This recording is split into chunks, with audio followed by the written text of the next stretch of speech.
Hey folks, and welcome to Subjective Thoughts. And our comic for today is The Bone Orchid Mythos, Prelude by Image. I don't know what number issue though, doesn't say I think. Now there is cheating, some nudity, and some sort of demonic or something creature. So, if you are in any way squeamish, you have been warned. Also, spoilers. And also some, I don't know, maybe some psychological shit. Possibly, that too. Alright, so I think you can see, hopefully you see that well enough. It says Free Comic Book Day. So maybe that's why it doesn't have a number issue, because it's like a taste of a new story. So I got this from my friend Leor. He gave me this, one of the comics he got. He said he thought it was good, and he said it looks like a horror story. So I was interested, and I read it today. Oh yeah, oops, again I almost forgot. Right here, there'll be the names of all the creators, and such. It's some reason it doesn't say next to Jeff Lemire that he's the writer, and I think the second name is the artist, perhaps. At least I think. I'm not certain. It's quite weird they didn't add that. Yeah. So other than Jeff Lemire, I don't know anyone out of these people. Or maybe if I did see their name, I don't remember. So, yeah. Alright. Alright, back to it. So, Lyra gave me this. And this is my second Jeff Lemire comic that I've read. The last one I read was Little Monsters? Yeah, Little Monsters. Alright, so the story, I'll summarize the story. So, we have this man. He goes to this, sort of cabin, more of a resort house on a lake, as it has a boat and everything. Quite fancy for just a cabin. He's going there because he has to finish a script. He leaves his wife to take care of the kids alone while he's there for a week, just to finish his work. He's there with his dog Russ. So he gets there, he talks to his wife on the phone. She's not too happy about it, that he left, Now she has to take care of everything by herself for now.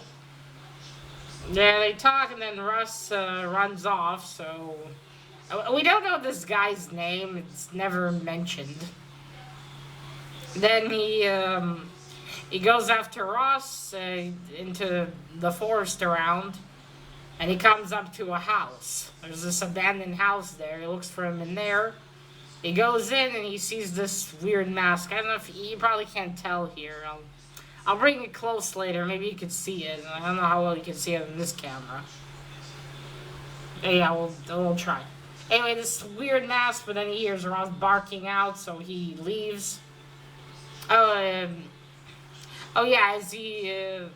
oops. Was that... shit, I think I went a bit too ahead of myself, sorry.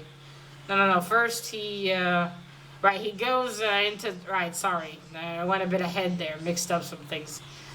After he gets there, he goes into the house. He sits in front of his computer, and he's sitting, chapter 1. He, put in one letter, and he doesn't know, and he's like, come on, Ross, let's go for a walk. So they go outside, and as they're walking, he gets a call from someone else.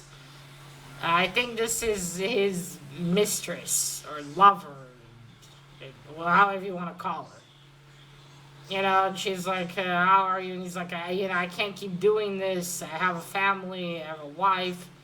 And then Ross runs away, so he tells her I have to go, and then he finds that house. He goes in, sees the mask, and then he's like, sees Ross, he sees Ross, he goes out. I can think of Mr. Ross as I read this. He goes out, and he tells his dog, let's get some dinner. So he goes back home, Um, and then not back home. He goes back to the, let's call it cabin. He goes back to the fancy cabin. He's trying to sleep, not really succeeding. He gets a message. It's a text from his mistress. Just showing, I'll come there. I'll come up there Friday. I'll be your muse, and you see a photo of her. And, the guy definitely has some issues there. One hand there's his wife. He promised her that when he comes back they'll talk about it. He calls his wife and starts breaking down a bit, crying, and she tells him it's all right. Get some sleep. We'll talk about it when you get back. And before that, he says, I want to come home. And she tells him, well, you only rented the cabin for just to finish your script. Just come home tomorrow. And he's, yeah, I'll come home. And then some weird shit starts to happen. I don't know, he's looking outside. He's suddenly out of the cabin, even though it didn't show him, exit exactly. He's on his phone. He's like, yeah, tomorrow, I love you. And then he sees, he looks out and he sees a naked dude with the mask that he saw in the house. Just standing there, and that obviously freaks him out. And he finds himself outside, and Ross runs away again. Oh, his wife's name is Sarah. And I think the mistress had a name. I'll look later. Anyway, he runs to look for Ross. I'm not sure if this is, if that's a demon and he's manipulating things there, because as he runs towards the other house, it's kind of like he's running on water. He hears Ross in there. He goes in. He's like, Ross, easy, buddy. He reaches out his hand, but Ross bites him. Jumps, gets closer and just bites him. And then he falls on the floor and says, Jesus, Ross. And then this, I'll call him a demon, appears. And he starts, before that, when he came back from, the walk, he saw that someone wrote. His laptop was open again, even though he closed it, and there was a line of gibberish there. So then this demon creature starts to emulate his voice, I think. He starts to talk like him. He's shocked. I think he can't move, or else why didn't he just run away? He's just sitting there, and this creature keeps saying more and more things in his voice. I love you, Sarah. I love you all. And then the demon takes off his mask and approaches him. And the man's like, no, please, no. And he puts his mask on the man's face. And then we can't hear the man talk anymore. He says, come home. And then the demon turns around and grabs some chains. I think those were chains. And then the last scene, we kind of see him in front of the man who's on his knees, holding the chain and saying, I'll fix it. Then it's morning now, and we see the demon. I'm 100% certain it's the demon coming back with Ross, because he's naked. He picks up the man's phone, goes into the cabin, gets dressed, and calls Sarah. And we know it's a demon because the way he talks, he says, I love you, Sarah. I'm coming home. I'm coming home. And then that's it. That's where it ends. So that was more or less what happened. So I think this is like a bit of a taste of a free comic book day, just to get you interested. I don't know if this is if that was just a one shot, or if there's gonna be more. Are we gonna see what happens? Does this demon go back to the house and do what? Is that his thing? Does he catch people and just takes their lives? Turns into them? What happened to the man? Did the demon kill him? Is he now the same thing the man was? Does he have the mask on and now he's gonna have to wait for some other poor soul to arrive and then just also put the mask on him and take his life? Is that a never-ending cycle? So that part of it is interesting. you know, like what's gonna happen with this creature is, but the rest of it wasn't too much. Other than that, the art certainly didn't help, I must say. I'll show you the art now. There we go. Let me try to hold this. I don't know if you could look, if you can see, like, you see the face maybe, or right here. There are the eyes over there. You see, it's kind of like in the cover. It's a very dark cover. I don't know how well you can see that.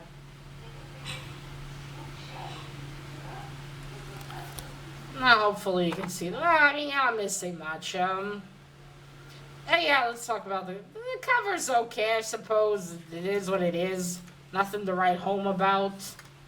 Nothing to, you know, to fall out of your chair for. There we go. This is the art. The art reminds me a lot of Cloaked, and I really didn't like the art in Cloaked too much. I had the same art style in another comic I've read not too long ago, but I can't remember which one. But yeah, I mean, this is a bit better than Cloaked, I suppose, but I'm not too much of a fan of this kind of art style. Not that it's necessarily bad, but just in a lot of places it's very dark. And not dark, no, the guy who did this did it well. And Cloaked, in my opinion, was worse. But yeah, it's like, I mean, I suppose it fits the atmosphere quite well to some degree, but I'm not impressed, essentially. So yeah, there's our gentleman. There he is, you see. There's the cow. You see, pretty nice. Like, it's got you got a boat there. So yeah, that's it. Colors are decent, I guess. Again, the art's not, you know, like, wow, oh my god, it's amazing. At least not for me, anyway. But, it is what it is. Oh yeah, it's interesting how he took Ross with him. I guess not to be alone. And maybe he's like, the wife's like, Sarah, take the dog with you. At least give me one less thing to do. And I mean, the doggy would love to run around in all this forest, right? Yeah, so there we go. That's the art style. Let me see really quickly what's that woman's name. Or maybe I'm wrong. Maybe she wasn't given a name. Well, there's Sarah. Oh, there we go. Let's see.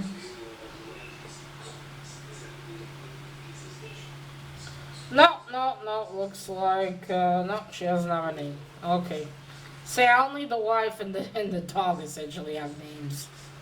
Wish I could show you the mask as it's drawn here, but it's too further in for me to be able to do that. Yeah, and he says home now, coming home, and he holds Ross's face in the end of it. And I wonder if that means that he's controlling him now, or did he kill him? Because Ross looks a bit like he's turned into stone, but I'm not sure. But yeah, so that's the story. Now, it says so in the ending that this is something that Jeff Lemire's doing with someone else. There are going to be books, one-shot series that they're going to release 2 or 3 of for the next several years. And then they're all going to be under Image. So that is potentially interesting. I might check those out in the future when they do come out. It also said that, you know, not to worry if you don't get anything. They're all going to be binded together in the future. Which I guess is good if you really enjoy these. This one I was not too impressed with. I mean, the demon is interesting. You know, what's his angle? What does he do? But I do wonder if this is just a one-shot and this is like it. In that case, not the most fascinating one-shot. But this could be just, you know, like a taste of the story. So maybe there's more. I don't know. Decent. Nothing to write home about, though. But decent. Hasn't been impressed too much with the art. Yeah. So far, like, I don't know how to explain it, you know, like, things happen here, but it's almost like nothing happens. Which I do have to wonder, this is also aimed to later on be a TV show or a movie. Because, yeah, Lear said so as well. It's like a horror movie. Yeah, it is. Kind of is. You can totally see this being used as a script for a horror movie. Which kind of risks me because in most regular issues, you have so much, happening in one issue often. And these ones, I feel like they're written like this to leave room to adapt it into a movie later. Which, I'm not here for a movie. I'm here for a comic. Yeah, that's just me at the end of the day. So yeah, I feel like, creepy horror movie settings and things like that. Well, yeah, no, this is, creepy. I think you'll enjoy this, though. Do look for the full story, not just the free comic they want. Yeah, I think if you like that, you might enjoy this. Feel like just to read a one shot with not much to it, I think you'll like this. If you like the art style in Cloaked, you might enjoy this as well, for the art style anyway. But yeah, that's it. Nothing else to add really. Alright, so that is it, folks. Bloody hell. Let me know if you read this one. Have you read more? Oh, come on. Have you read more in this series? Did you hear about it? That's supposed to be coming out? Let me know down below in the comments. Now remember, collect what you're passionate about and share it on YouTube. Bye.